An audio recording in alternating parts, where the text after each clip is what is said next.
Hi வணக்கம். இன்றைக்கி அம்லி கிச்சனில் முட்டை குழம்பு வைக்க போகிறோம். அதுக்கு ஒரு 3 ஸ்பூன் எண்ணெய் விட்டு சோம்பு, லவங்கம், கருவேப்பிலை போட்டு தாளிக்கிறோம். கட் பண்ணி வச்சு வெங்காயம் போடலாம். மிக்ஸி ஜாரில் ஒரு 2 தக்காளி, 2 பச்சை மிளகாய், கொஞ்சோண்டு வெங்காயம் போட்டு அரைச்சிக்கிறோம். மிக்ஸியில் அரைச்ச தக்காளி விழுது போட்டுக்கிறோம்.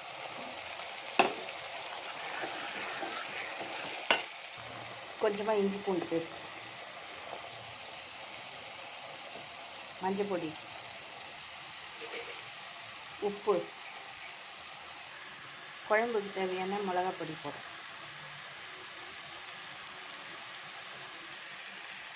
இதில் கொஞ்சமாக தண்ணி ஊற்றிக்கலாம். கறி மசாலா தூள் கொஞ்சம் போடும்.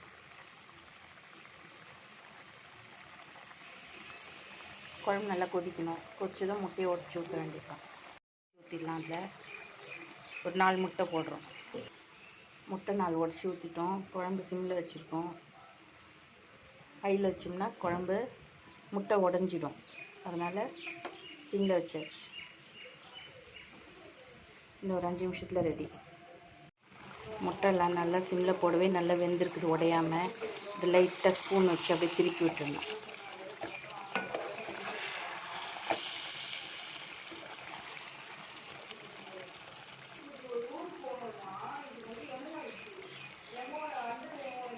குழம்பு ரெடி. நம்ம முட்டை குழம்பு ரெடிங்க.